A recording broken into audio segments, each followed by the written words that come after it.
Every Friday is a good Friday, but this Friday, it's great because we get the day off. What that means is a little bit extra sipping on Thursday. So join us on this episode as Gavin and I talk about Easter traditions, delicious Easter candy, and even better whiskey.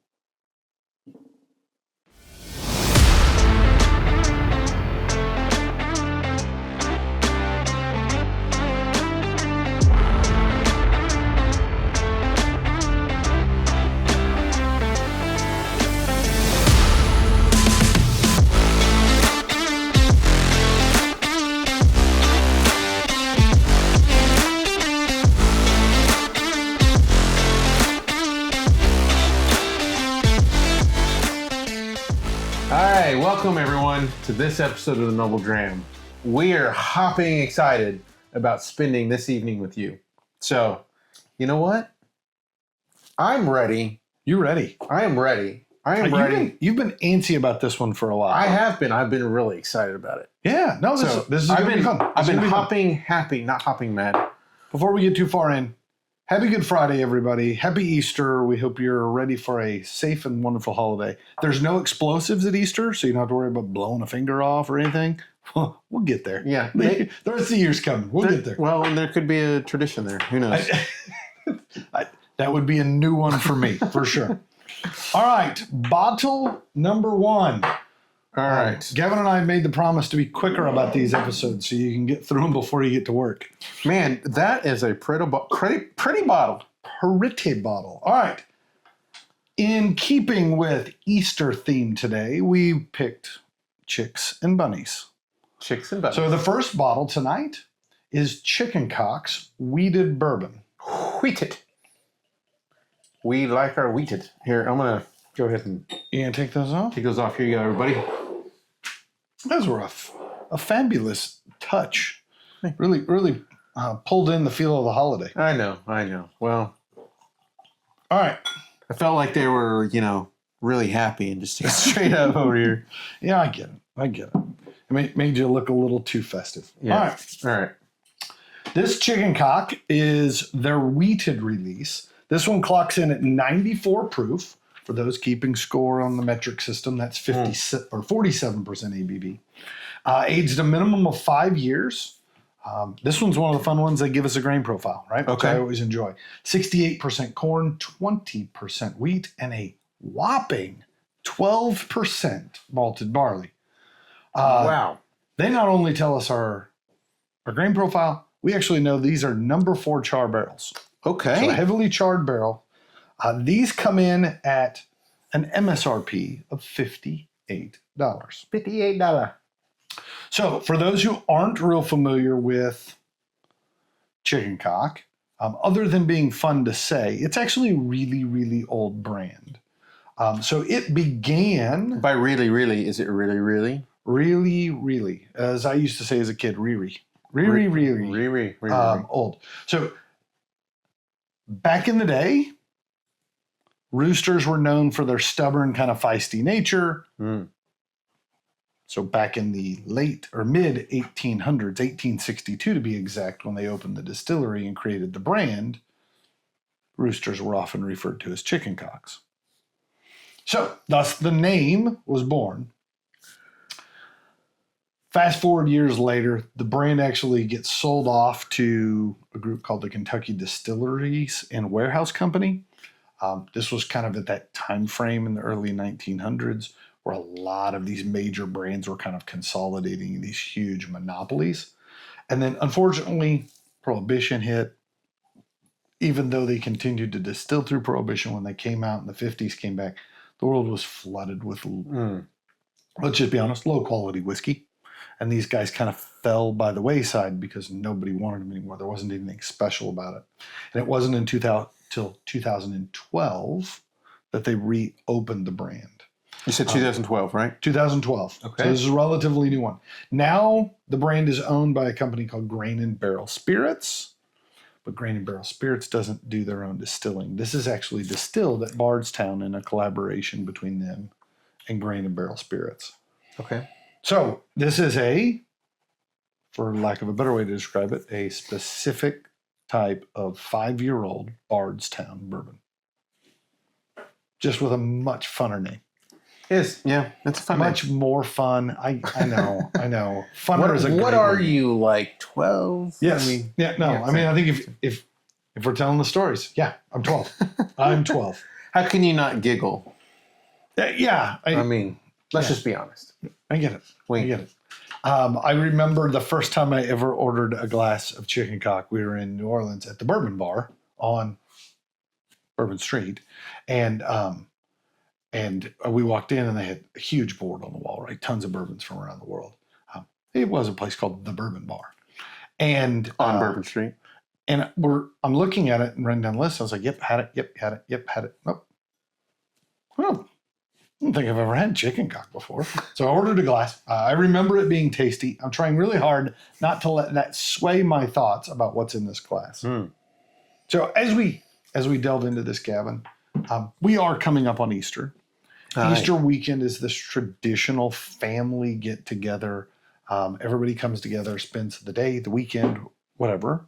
So I kind of want to know what the Middle America, Oklahoma Easter upbringing was like for you. Is there, when you close your eyes and think about Easter, is there something about Easter that, like, it's not Easter if I don't have that? Family. Right? I mean, Yep. you can't really get away from it. Even if you wanted to. Even when you make it sound like you've been trying. I love you. No, I mean, some of you. You know who you are.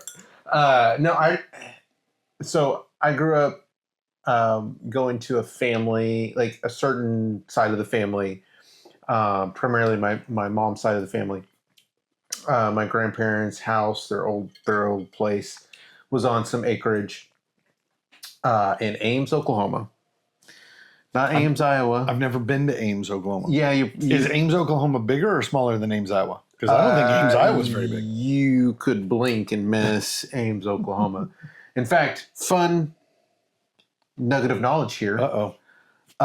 If memory serves me correctly, and if the history is correct, my family donated the land or gave the land that Ames, Oklahoma is on. All 12 square feet of it? Yeah. Okay. Pretty close. Yeah. Those are generous of you guys. Right. So, yeah, I remember going there, and that side of my family, hunted Easter eggs and those kind of things. And there were some fun tidbits about it. But I also remember there was like a slight hill. And we would all of Oklahoma is just a slight hill, but go on. And we'd run up and down the hill, kind of. It was almost like a ditch hill kind of thing. But there were stickers. It was known to have stickers. Yep, your socks were covered in them. Yes, not like the peel off, put on your shirt stickers. No, I mean like sticker burrs. Yeah, I'm with you. And I just remember like just being covered in those. Both. Yeah, I grew up in that part of the country too. Yeah. And so like for some reason, like that memory sticks in my head is hunting Easter eggs and then coming out and having sticker burrs or stickers all over your socks. And they're hard to pick off because they hurt your fingers too. Yeah. And then, as a little kiddo, you're over there and you're just like, ah. Now, Easter Sunday. Oh, Easter Sunday. Yep. You've come, I'm assuming, came home from church. Mom is working on this big spread. Is the Gavin house a ham house? What is Easter meal? That's a good question. I've often wondered, do people eat chicken on Easter? Probably. What about rabbit? Is that okay? Feels. I can't say sacrilegious because I'm not positive if the chicken or the roost or the rabbit is actually religious in nature, but you know what I mean. I don't know. It depends on, are you from Gangs of New York? So we didn't. You might get that or you might get that movie reference. I know of the movie. I don't know what you're talking about. Did they eat the dead rabbits? They eat a lot of rabbits. Well, no, that's just part of. Sorry, we're going down a rabbit hole here. Fitting. We'll get there in a minute. Go watch the movie, The Dead Rabbits. You'll see what I'm saying. So, growing up, I always remember we had ham. Like ham was what you right. had on Easter. I distinctly recall running into people that also had turkey again on Easter as a meal. As a lover of turkey, I thought that sounded great, but we never had turkey growing up. It was always we were a ham house. You're ham hawking it? Ham house. No, I agree. Ham. And even though the next item is, comes out at holiday season, I think we still had it, and that's deviled eggs. Oh yeah, I actually remember we lived in Houston for a long time. We actually ended up at a sports bar kind of place, and one of the appetizers they had was deviled eggs, and I ate one. And I remember thinking to myself at the moment, that's the first time I've eaten a deviled egg that wasn't made by one of my family members. Right? Like, I mean, the only place we ever ate deviled eggs was when you got together with the family. Right? So, another classic debate amongst families is, were you a Easter basket is waiting for you when you woke up in the morning, or was Easter basket waiting for you when you got home from church?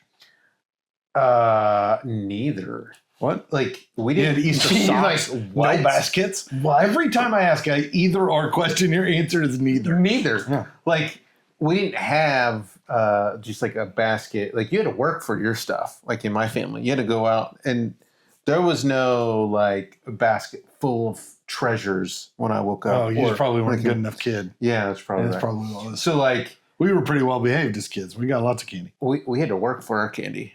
What do you, like you had to go like it was You had to go hunt for it. It was Like, buried in the yard yeah. like golden potatoes. Like in eggs. Like all right. So see where I'm, all right, see where I'm going? See where I'm going? So Easter egg hunt. Yeah.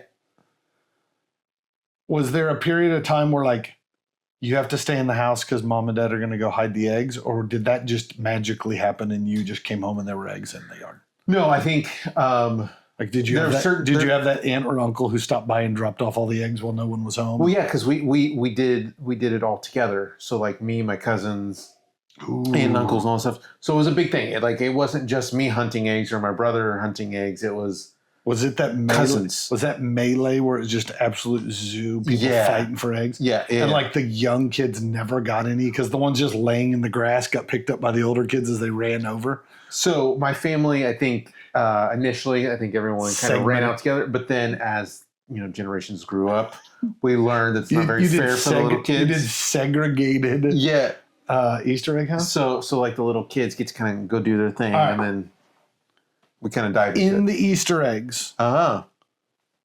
I grew up in an area of the country that was often cool enough on Easter for you to put chocolate in those eggs. You can't do that in Houston. I mean, you can. But Odds are you have chocolate goo in your Easter eggs when you get them drug in. So besides candy, was there things that tended to show up in Easter eggs? Absolutely. So one of the main memories of Easter that I actually have is hunting Easter eggs at my grandparents' place. And some of the eggs would be filled with candy. Some of the eggs would be filled with money. And not just coins. I mean, there was like dollar bills, $2 bills, $5 bills. You guys were bougie. Never mind. Ours were change. Like when you picked up the egg and shook it and it rattled, you're like, ho, jackpot.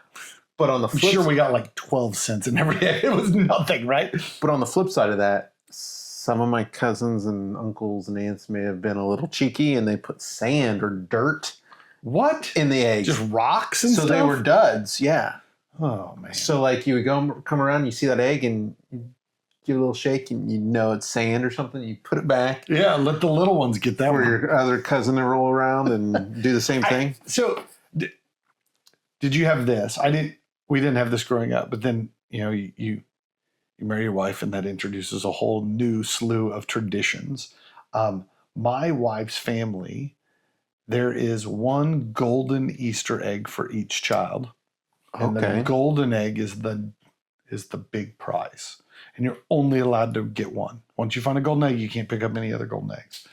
And all of them had lottery tickets in it. And the kids got to go in and scratch off lottery tickets, which I thought was ridiculous because none of them could turn in a lottery ticket for winnings. I mean, it was, I guess you could put anything in a lottery or in an egg, right? But I always thought, like, lottery tickets seems like an odd one to celebrate the resurrection with. But if you win, I mean, I get it. It only cost $1, and in this day and age, that's a pretty cheap fill for an Easter egg. Fair. The egg probably costs more than the lotto ticket at this point. I assumed you lived in a house like mine that just recycled the eggs every year over and over and over again. Yeah, and we may still do that. And then we actually got to the point where the eggs had the two pieces that were stuck together. They just popped open.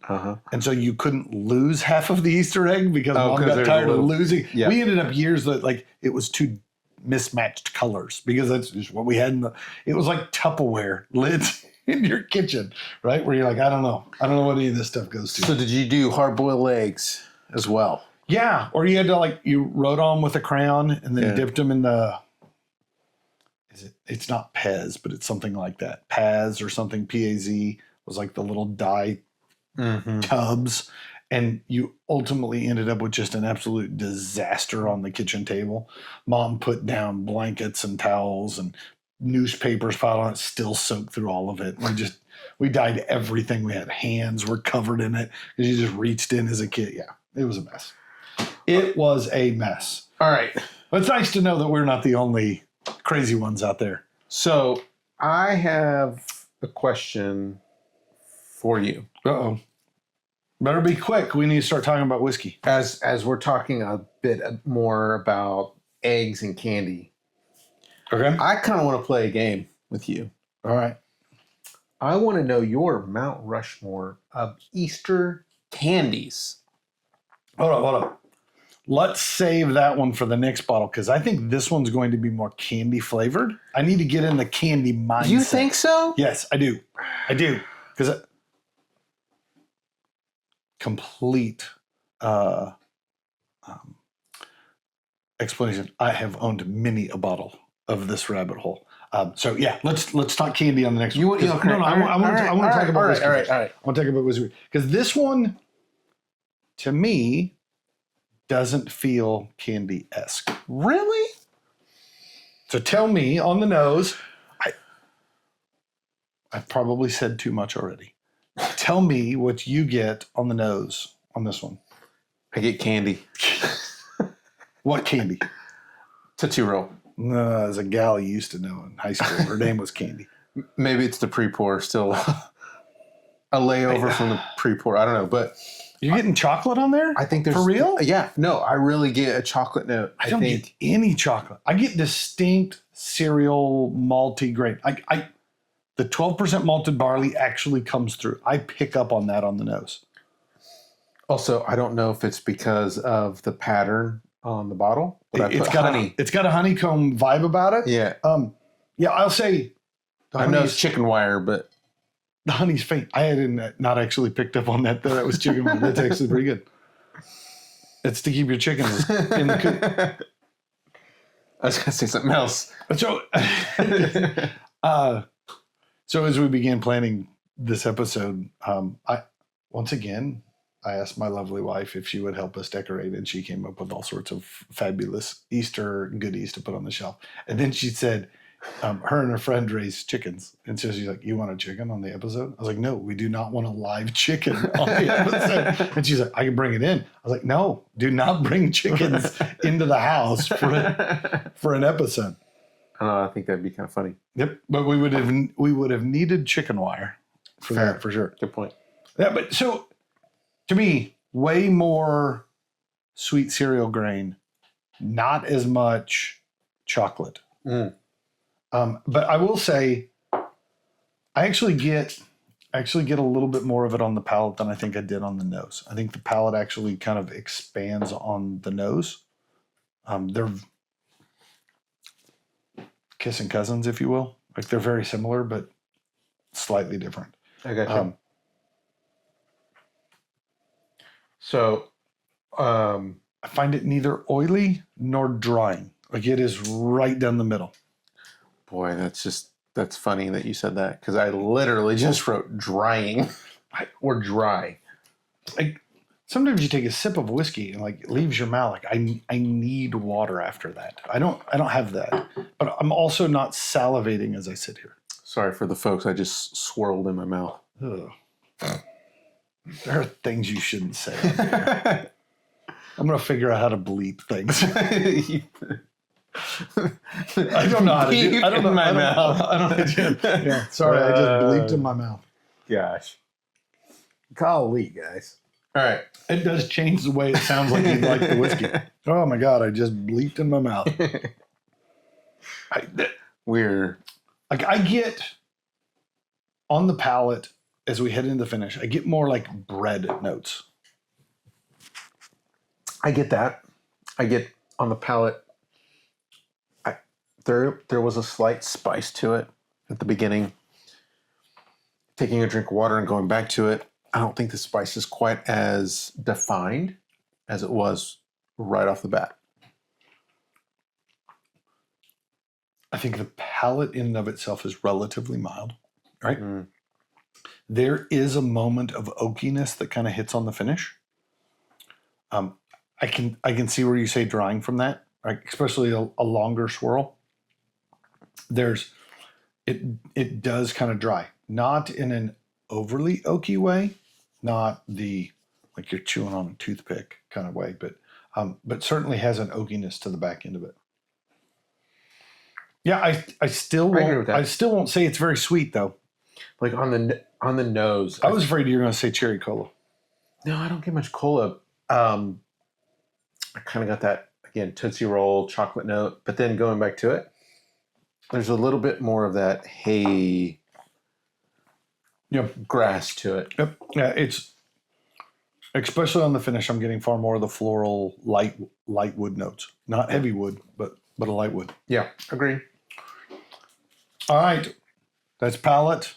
Or sorry, that's nose, palate, and finish. Yep. That means we've got to put a number to it. We finished. Do you have a number written down? Not yet. Oh, you better write one down. Write one down. All right. So here, this came up on a comment the other day. I think it warrants repeating. What is our rating scale? So let's real quickly. 0 to 60 is undrinkable swill. Even if you offered to pay for it, I'd be like, I think I'm good. Right? Sub 60. The 60s, 60 to 69, that is a sip that I'm like, I'm not mad that I had it, but I'm not interested in paying for another one, right? If you want to buy me a glass, I'll drink it because I want to be nice, but I'm certainly not racing out to get one.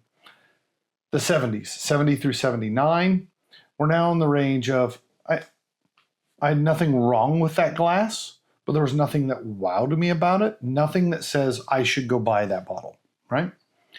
80s, 80 through 89, we're now talking, there's something inherently enjoyable about that bottle. I would love to have one of those in my collection. The 90s, I'll say 90 through 95, that's a really, really good whiskey. Exceptional might be the word, right? We're not perfect. No, nobody is. But that's a whiskey. Speak for yourself. That's a whiskey that like there should never be a day where that's not in my collection, right? When we start getting into that range. That's when you got backups. Upper 90s, 96 through 99. I say 99 because there is no 100. There's always something that could make it just a wee bit better.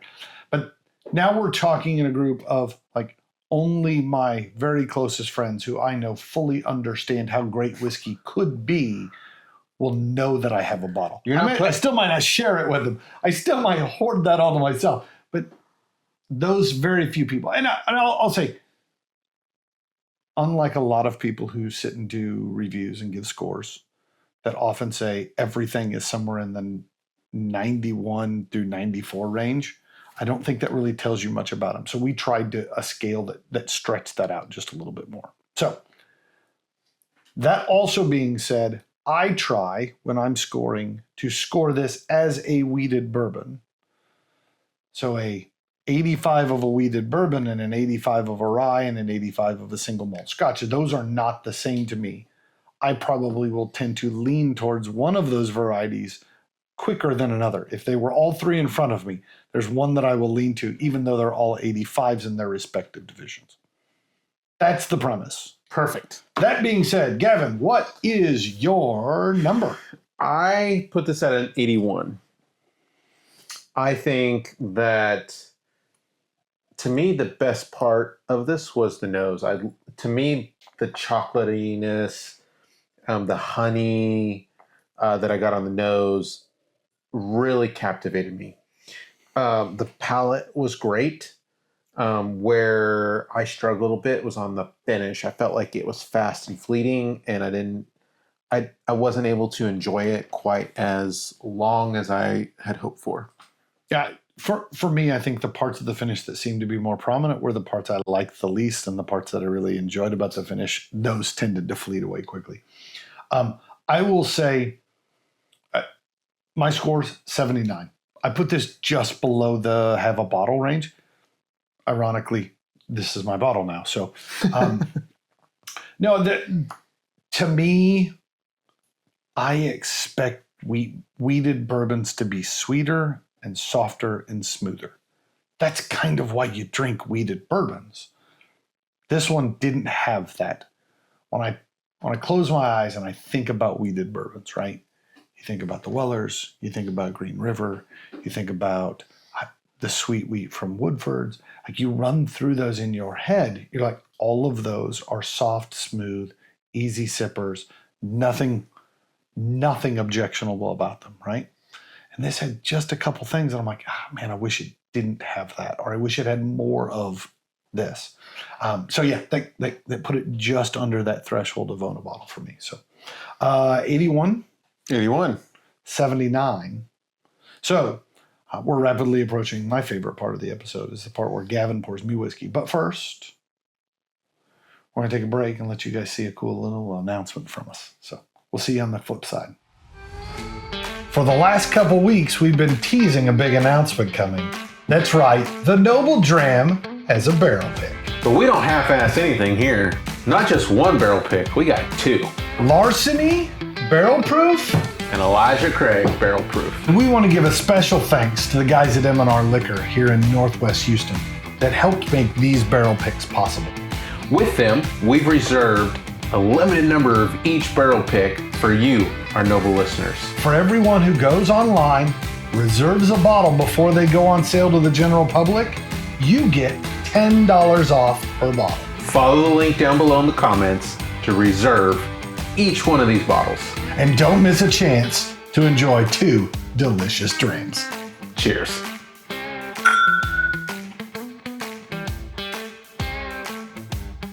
All right, welcome back, everybody. It is now my favorite time of every episode. I couldn't agree more. I love this. I mean, to be honest, I really enjoy the beginning. I really enjoy the end. But the part where you pour me whiskey is easily my favorite. the middle. Gavin, would you be so kind as to share a glass? I sure would. You want to share the same glass? No, let's do two separate glasses. Two separate glasses? All right. I can handle that because I got two extra glasses. I don't know the ABV, but it's higher in hand sanitizer. So I think we're safe on any communicable diseases. But I think it'll play better on camera if we have separate glasses. All right. And can I get some quiet on stage, on set, whatever this is? God, That was a good one. That is a pretty sound. Pretty sound. It's a pretty bottle, too. I'd be curious. All right.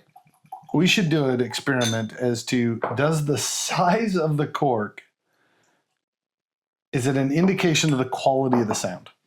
And I know how horrible that sounds. I mean, as soon as I said it. You're like, I size realized- matters? Yeah, does size matter? Well, it could because, I agree with that. I think All right. big What- corks sound better. What are we sipping? What are we sipping? So we're going to go... Before this derails further, please. We're going to go rabbit hole. We're going to go on a rabbit hole. We're going down the rabbit hole. Down the rabbit hole till we meet Derringer. All right. Derringer, like the single shot revolver. Yes. Which is it, a revolver if it's a single shot? Well, I think it's It's a pistol. It's a single shot pistol. It's a powerful firearm. That's what we're going to call it, right? So, but also, if you are a bank robber fan, I think John you're saying Dillinger. if you are a bank robber, we're honored that you're a viewer. Start there. We love everybody. But two, seriously, no judgment. Change your ways. Yeah, drink whiskey instead. Yeah, I get it. If you want allocated stuff, you got to figure out a way to come up with some cash. Well, and there's people that have stolen bottles of whiskey. We talked about it on a previous episode. Not at banks. Those are whiskey robbers, not bank robbers. So true. So true. All right. So we are sipping and nosing and tasting and all the fun things. Rabbit Hole Derringer. So this is a small batch straight bourbon finished in PX sherry casks. So we're going to kind of venture into some PX sherry here. I've already written the number down. Which I'm so excited about. We do know the mash bill for this as well. Oh, fun. So we are 65% corn. Okay. 25% wheat. That leaves, 10% greatness? And a whopping, I think is the word you used earlier, malted barley. Yeah, but that was 12%. This is only 10. This is only I don't think this is whopping anymore. I think you got to be what would that word be? 11 and above. 11 is whopping. That's the scoring scale. A reasonable 10%. All right. I'll give you a reasonable. So this is no age statement, but in some of my very detective research. You mean ChatGPT or Google AI? Google AI maybe, and maybe some other resources. There's folks out there that think it's about 5-year juice. Not sure. Again, no age statement. Non-chill filtered and 93 proof. Okay. So fairly similar to what we tasted previously. Yep. That same ballpark. So the Derringer, again, we lightly touched on it. There may be a nod to the Derringer pistol, which is closely related to gamblers and risk takers. Yep. Yeah. Right? Yeah. No. It was the whole reason you had a Derringer. It was one shot, but you could conceal it easy. Right. That's why I care. No, that's not why I care. That's why you care. So one could say we are in Texas. There's a pretty reasonable chance that everybody has a firearm, but everybody and their kiddo probably has one. I think there are rules about letting your kids have guns, but other than that, I agree with you. I mean, probably. So the reason why I wanted to bring that up is because the founder of Rabbit Hole Distillery took a chance, was a risk taker, had a bit of a gambler. He's a bit of a gambler, yeah. He had a full career as a clinical psychologist and then went down the rabbit hole to start distillery. So I think there's a lot of similarities between therapists, psychiatrists, and bartenders. Yeah. And that makes sense. And barbers, I would say. I'd add barbers into that. So I'm the kind of guy who can't talk at the barber anymore because they're only trimming my beard, and I don't want them to screw my beard up as you're talking. So you just kind of sit there in silence for me. But maybe that's the best kind of therapy I get. So Rabbit Hole is located in the heart of Nulu, which is a district of Louisville. If you are in Louisville and you're looking for fun and interesting places to go, Rabbit Hole has a very interesting architectural character to it. Yeah, gorgeous building. Like, there are some distilleries that even if they're newer distilleries, they kind of play up that old world feel in their architectural character. No, not Rabbit Hole. Not these boys. Not these They're boys. like, well, you check out what we did. Yeah, so highly suggest it. Very cool architectural elements on my building. Yeah, fun little spot. It was high on our list of places we would like to get to and did not have time to get there. So it is certainly on our return trip agenda. Which, We'll get there. We'll get there. Go back and watch the previous episode where we kind of talk a little bit about, or another episode where we talk about whiskey trips. Yep. Yeah, absolutely. You should watch all the episodes. Yeah, actually. You got nothing going on for the next several days. Yeah. Just binge it. You got the flu? I got good news. I got great news. We got whiskey for that. Yeah. Keeps the flu away. All right. So we postponed my question, and I am excited. And yeah, I want to make you postpone it again, though, just because I'm that kind of guy. So you have repeatedly called me Mr. Professor. Do you have some Easter eggs? So I said to myself as we were preparing for this episode, I better have some sort of nugget of knowledge, something worth discussing. And knowing that you were going to ask me questions when you presented your bottle, and I knew what your bottle was because, well, we talked to each other. This isn't a complete surprise this week. I began thinking about bunny rabbits and why are bunny rabbits the thing at Easter? Okay. So for those who don't come from ancient Germany, this might come as a surprise to you. But back in the days, there was a German tradition, a German folklore that used to have a spring goddess called Ostera. And Ostera became a tradition of the Osterhare, or the Easter bunny, right? Easter hare, who would show up in the springtime to judge the children from the good and from the bad and leave presents in a nest of grass for the kids who had behaved. That's where the Easter bunny comes from, which I thought was awesome. But I thought, well, wait a second. We don't have nests of grass anymore. I grew up in a world of nests of plastic grass. Plastic grass. So to the world of rabbit holes, right? We all had that Easter basket or Easter bucket or whatever. Well, I shouldn't say everybody. Gavin, you didn't, but everyone else did. It was a pivotal memory of our childhood, but you missed out on it. So I went and looked. I was like, where did green plastic grass come from? Only an engineer. So I found out there was a gentleman by the name of Donald, I'm going to say Weider. I don't know the pronunciation. W-E-D-E-R. Weider. I mean, we're drinking some Weeders tonight. It's kind of where I thought it was, right? This guy grew up in a town of Highland, Illinois. Indiana. It's right down the street from Japan. This guy has almost 1,400 patents. That's a busy man. That include not only green plastic grass that you put in your Easter basket, but also the clamshell Easter egg. That was one of his designs. What? And it makes him one of the most prolific patented inventors in the United States. He has over 400 more patents than Thomas Edison, who we think of as the guy who invented everything, right? Yeah. So those are my two nuggets. That was the rabbit hole I got into the other day. I started researching all of this fun stuff. So wow, those were some Easter eggs if I'd ever seen that. Thus ends the class. Wow. From Mr. Professor. Now, can you bloody answer my question? Now, what is your question? Third time's a charm. You wanted to know a Mount Rushmore question. Yeah, so we love Mount Rushmore. We love playing Mount Rushmore, right? Yeah, it's fun. It's my third favorite game. And fun. In all serious and funness.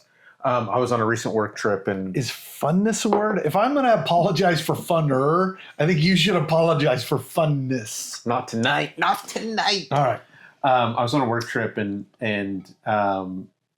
was in the car with some colleagues and some other folks, even clients. Random strangers you picked up along the highway? And two hitchhikers. We were trying to get to know each other, and I was like, let's play Mount Rushmore of this. It's a great game. It was so fun. To be in a car and to chit chat with people, some people that I've known for a long time and some people that I haven't, and getting to know people is Mount Rushmore. I'll say the more ridiculous the Mount Rushmore question becomes, the better the conversations are. it was like we were listening to music and I was driving, so it was kind of my playlist. And so it was like, what's your Mount Rushmore of music? Of Nickel Creek songs, and they're like, we don't know who that is. Yeah. Yeah, I get it. Fair. You will learn. You will come into my ways. I was working on a project today called Lighthouse, and so I drug out the Lighthouse song and listened to it while I was working on it today, just in homage. There we go. To you and Nickel Creek. All right, so hold up. Remind me again, what was the Mount Rushmore question? Your Mount Rushmore of Easter candies.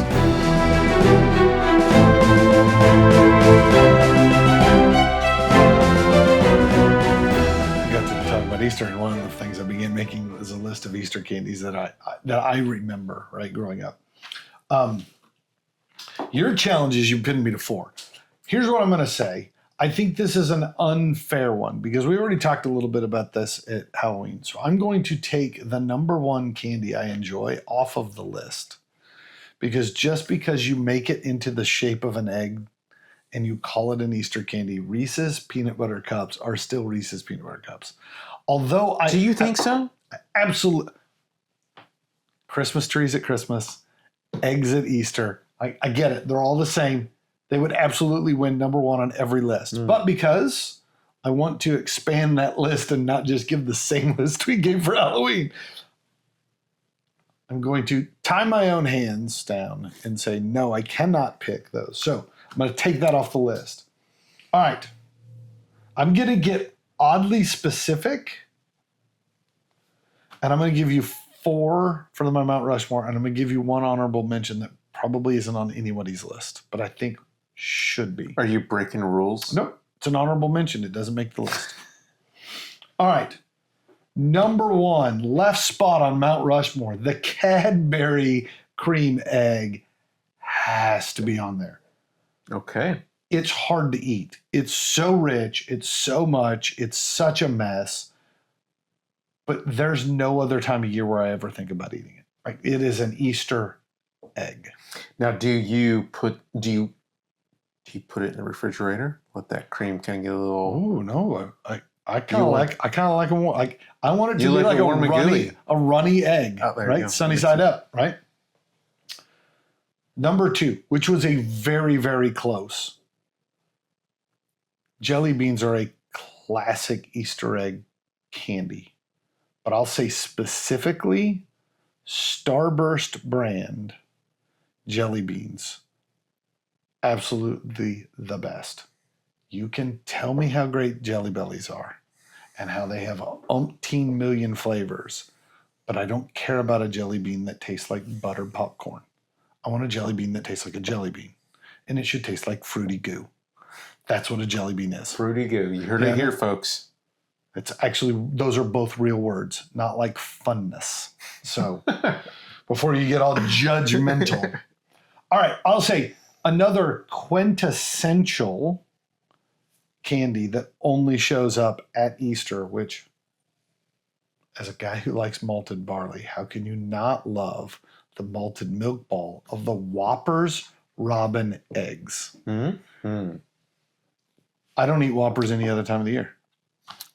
Okay. But the candy shell over the top of a Whopper in the shape of an egg, all day long. I can eat them by the handfuls. Whether you suck all the chocolate off and then let the malted milk just kind of dissolve, or you just crunch right into them, delicious no matter how you cut it. And I'll say, this is where it got close. And eking out just by a nose. Just by a hair. Yeah, okay, just by hair. Or in this case, just by a chick, a duck, and a bunny. Sweet tarts. Chicks, bunnies, and ducks.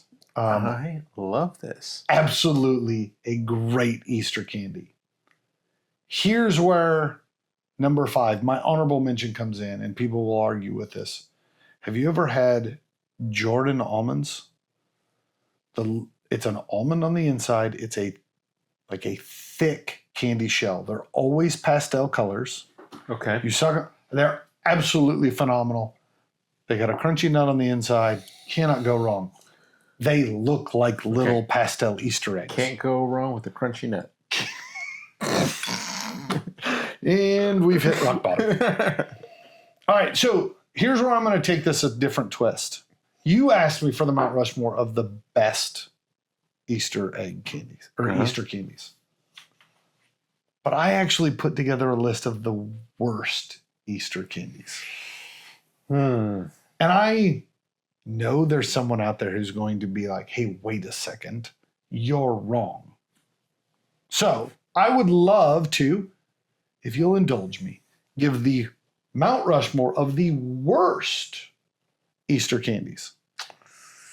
All right. Number one, jelly beans. No.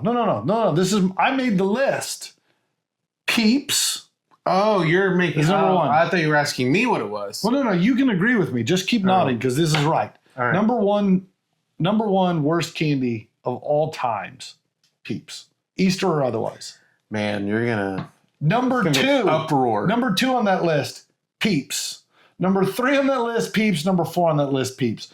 I'll let you look. My list is actually Peeps written 4 times. That's how bad. How bad Peeps are. You're not a mellow guy. Peeps are horrible garbage.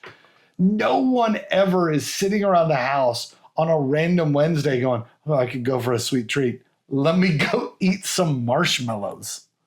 If it's not next to a campfire with a chocolate bar and a graham cracker, nobody eats that nonsense. Or Lucky Charms. No, those aren't real marshmallows. But they're still marshmallows. No, they say marshmallow, but that does not make them a marshmallow. I agree with you. I'm not a Peeps guy. They're garbage. I'm not. I've never been, trash. And I don't understand the fascination. We're gonna upset some folks out there. If it makes you feel better, if you say it's not fair for me to pick 4 of the exact same ones, then Peeps that are shaped like ducks, Peeps that are shaped like chickens, Peeps that are shaped like bunnies. We can do this all night. If you don't like Peeps out there, you're kind of Peeps. Yeah, essentially, and it's hot garbage, garbage stuff. So, all right, I want to get back to the whiskey. Let's talk about the whiskey. So, on the nose, for me, I was surprised initially. I didn't get a lot of sherry nose. Take a sip or two, and the sherry absolutely shows up all over the nose, right? I think once you get it on the palate, it's really there. That dark cherry, dark plum, raisin, all over it. Yep. It's, now that you've had a couple sips, it's almost hard to taste anything but. Yeah, I agree. I think on the nose, the raisin, there's caramel, there's brown sugars. After tasting it and going back to the nose, I put maple bacon. There's a bit of on the nose. You think there's maple bacon? Yeah, after or on the palate. Well, after I nosed it, took a sip, let it set a little bit, and then went back to the nose, and then I got some maple bacon. Yeah, I if you just maybe it's because I put some of this on my maple bacon and then. If you just said candied bacon, this got a little bit more of that kind of charred sugar note than maybe just straight maple bacon, maple syrup to me. But I get it. I don't get, when you say bacon, this doesn't have the oily aroma of bacon. This doesn't smell like delicious pork products. Although I could see where this would go really good with an Easter ham. Just throwing that out here. Yeah, this, when you start talking about whiskeys that would make really good barbecue sauce, oh, for sure, right? It's always odd to me, there is such a sweetness to sherry, but there is still also a very deep, rich woodiness to it. I think the tendency is to take a nose of the glass, take a sip of the glass, and you're like, oh yeah, there's dark cherry. It's not artificial cherry. It's not cherry starburst. It is like the bag of Bing cherries that you have to spit the seeds out, and then you realize, oh my God, I ate an entire bag, right? It's that kind of dark cherry. The Luxardo cherries that come in an old fashioned, right? It's that kind of dark richness. Not quite as sweet as Luxardo cherries. I mean, they got a lot of sugar added to them, and this doesn't have quite that much, but certainly that flavor for sure. I think it's dessert forward. I mean, I think this is a perfect whiskey to pair with your Cadbury bunnies. Yeah, I think or creme brulee. Even. I think the question always comes up: do you pair a sweet whiskey with sweet foods, or do you pair a sweet whiskey with a salty, savory food so it's that you get more of that contrast? Right. I think in my head, I instinctively say, pair this with something savory. Yeah. Because it will make this feel even sweeter. My fear is if you were to, like you hear guys talk about, oh, this is so good, you could pour it over ice cream. I was like, if you poured it over ice cream, it wouldn't taste sweet anymore. The ice cream would overpower the sweetness in the whiskey, and some of what you love about the whiskey disappears. Darn it, I put paired with ice cream on here. You start talking about like a vanilla custard as opposed to vanilla ice cream that's creamy and vanilla, but not as sweet. Then I start to agree with you a lot, right? My fear is this as a dessert sip makes tons of sense. This paired with dessert, this goes with cream cheese. This is a cheesecake dessert, right? That rich creaminess that isn't as sweet to me. Actually, I really like that pairing. Yep. All right, I'm gonna write it down. All right, you're gonna. Me too. Cheesecake with cheesecake, graham cracker crust. Yeah, of course. Like what other? Well, I mean, crustless. Well, there's like Oreo crust. No, you don't like the Oreo crust. If graham cracker crust is an option, take graham cracker crust. Oreo, like if you're getting your cheesecake with chocolate drizzled and caramel drizzled and nuts sprinkled on top, you like all the other stuff but cheesecake. That's my argument. That's a whole nother battle. It's a whole. I'm just literally pissing members of the audience off at every turn. This is poo-pooing on everything. Hot take Easter episode. I didn't think it was going to go there, but here we are. All right, on the finish, real quick. What do we got? We're running out of time. Everything from the palate carries over, right? This is. I don't want to say one note because I don't think it's one note. I think it's a chord. It's Microsoft. I think it really plays together. But what you get on the nose and on the palate and on the finish are all very similar. This doesn't deviate, which I think sometimes, especially on a wheated bourbon, I think that's kind of what you expect a wheated to do, right? Get into single malts, I kind of expect them to scatter and go all over the place. To me, this fits that bill of not just what a wheated bourbon is, it's a dessert wheated bourbon. The sherry notes on there are absolutely excellent. It's consistent all the way through. Yeah, I agree with that. I think it's almost like a warm hug. It's a bunny giving you a warm hug. This is going to sound really weird, but it's a warm hug from a big girl, right? That kind of just envelops everything about you. Like, I could stay here all day. I mean, my wife's going to listen to this episode and be like, what are you talking about? Don't worry about it. Don't worry about it. Don't worry about it. You don't know her. Yeah. All right. So, let's put a number to it. When I say I enjoy this one, I mean I really, really, really enjoy this one. Thinking back on all our episodes, I don't know as if I've had many bottles that get to this score, but this one's a 91 for me. Holy this one is smokes. Really good. This is, I'm a sherry bomb guy. Yeah. I like sherry. Sherry. I'm the kind of guy that at the end of a steak dinner with a piece of cheesecake, I want a glass of port or a glass of sherry, right, to go with it. This fits that bill for sure. Like I said, this is not a bottle I've had before. This is a bottle I've had repeatedly before. So this one is a no-brainer.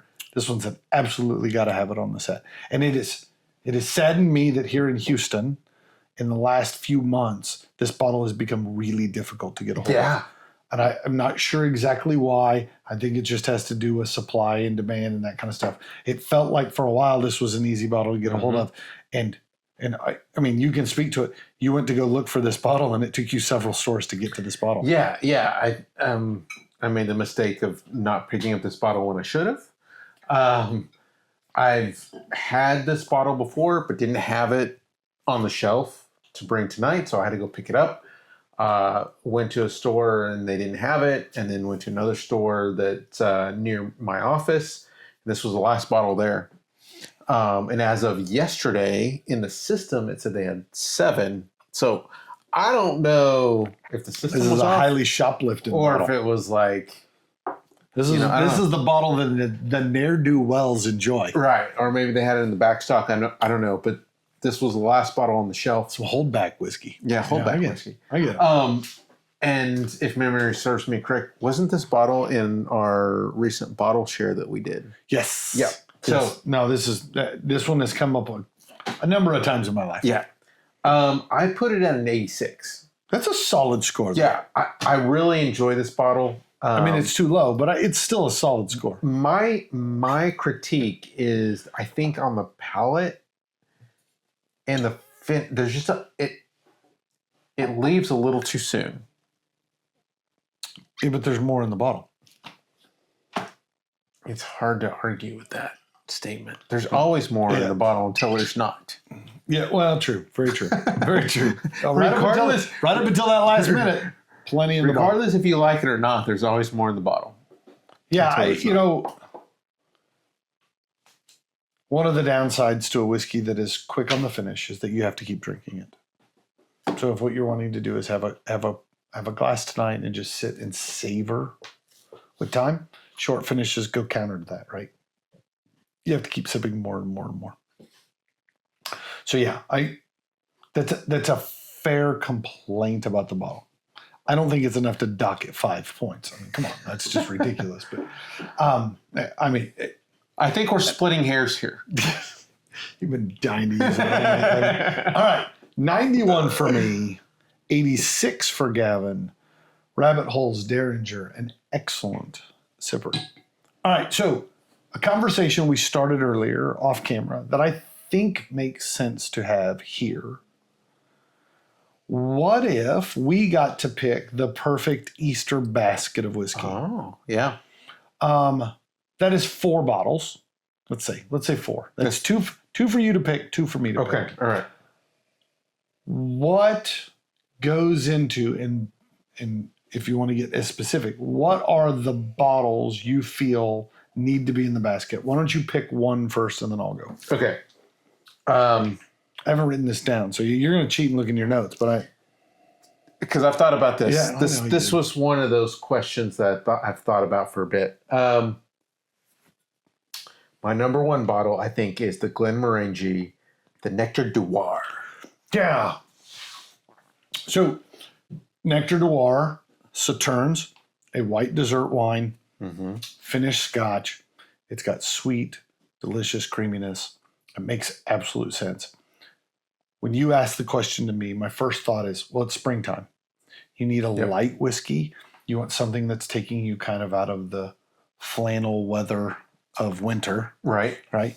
You want something a little lighter, a little sweeter. I like the pick at Glenmorangie. I've got no complaints there. I think the notion of a weeded makes some sense. Yeah. In my recent exposure on weededs, the bottle that jumped to my mind in the world of weeded was the old Fitz 7-year bottled and bond weeded, the one that came in the little green velvet bag. Yeah. Very soft, very smooth. It was flavorful enough. If you wanted to put it over a couple cubes of ice, I think it still held up. If you wanted to drink it neat, I think it works, right?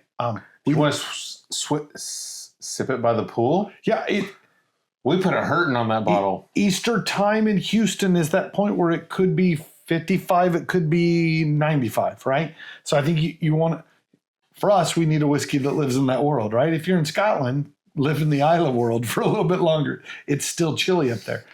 So to me, weeded whiskey, old Fitzgerald 7-year bottled and bond. That is an excellent pick. Oh, thank you. I appreciate that. Excellent. It gets harder because now we have 2 off the board. My biggest complaint is that is supposed to be an on the shelf for every day, and you cannot find it. It's not allocated. It does not mean it's available. Right. Yeah, I get you. All right. So I think matching up to your kind of lightness of that spring kind of fruitiness, I'm going to go Redbreast 12 year. Okay. Irish. Yeah, I mean, we did our Irish episode, and I was really kind of surprised at kind of what the single grain world brought in. It brought in a lot of light green grass notes, light floral stuff.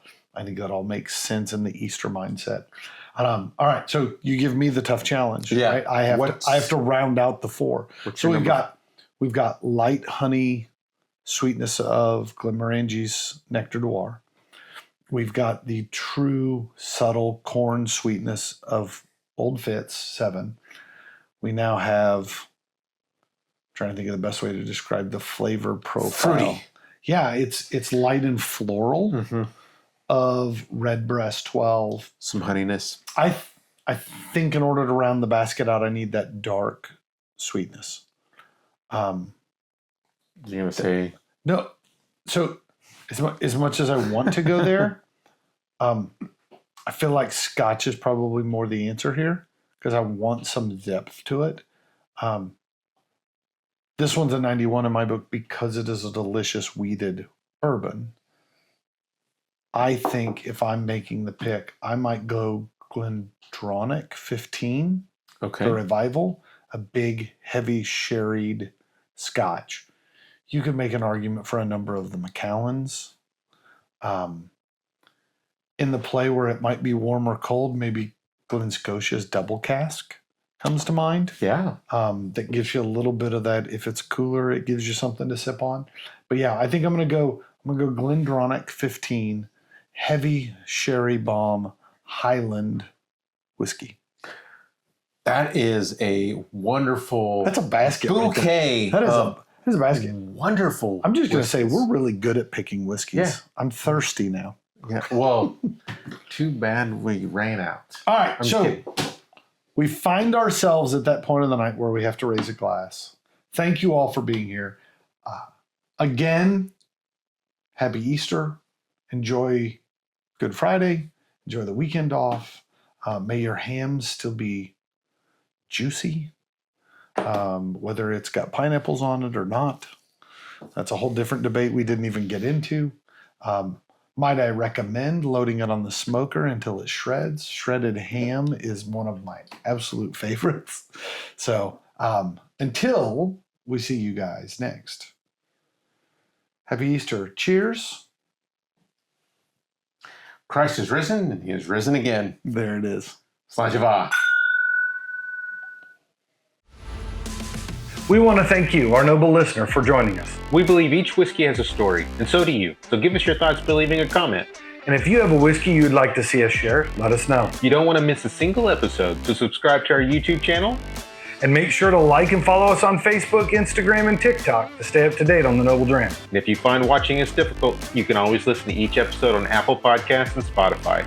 As always, be noble And enjoy your dram responsibly.